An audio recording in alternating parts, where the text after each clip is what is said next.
There's no feeling more intense than starting over. If you deleted your homework the day before it was due, as I have, or if you left your wallet at home and you have to go back after spending an hour in the commute.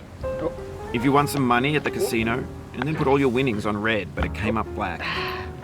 If you got your best shirt dry cleaned before a wedding and then immediately dropped food on it. If you won an argument with a friend and then later discovered that they just returned to their original view. Starting over is harder than starting up. If you're not ready for that, like if you've already had a bad day, then what you're about to go through might be too much. Feel free to go away and come back. I'll be here. Alright, thanks for coming with me on this trip. I'll understand if you have to take a break at any point. Just find a safe place to stop and quit the game. And don't worry, I'll save your progress, always, even your mistakes.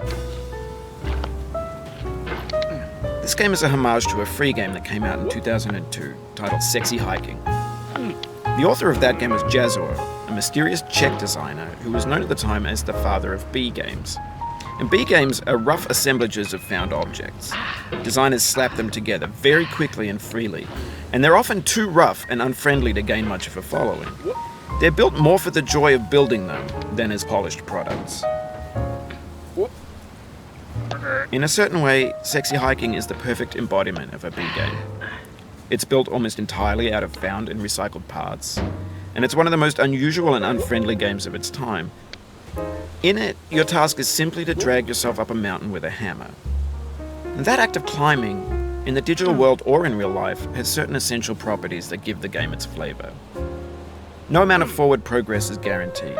Some cliffs are too sheer or too slippery. And the player is constantly, unremittingly in danger of falling and losing everything. Anyway, when you start Sexy Hiking, you're standing next to this dead tree that blocks the way to the entire rest of the game.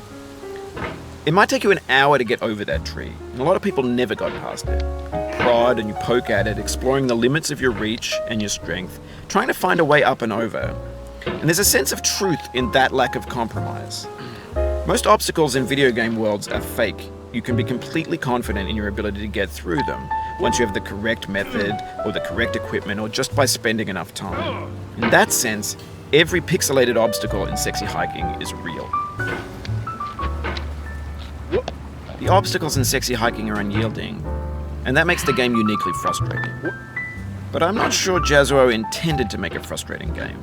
The frustration is just essential to the act of climbing, and it's authentic to the process of building a game about climbing. A funny thing happened to me as I was building this mountain. I'd have an idea for a new obstacle, and I'd build it, test it, and it would usually turn out to be unreasonably hard. But I couldn't bring myself to make it easier. It already felt like my inability to get past the new obstacle was my fault, as a player rather than as a builder. Imaginary mountains build themselves from our efforts to climb them, and it's our repeated attempts to reach the summit that turns those mountains into something real.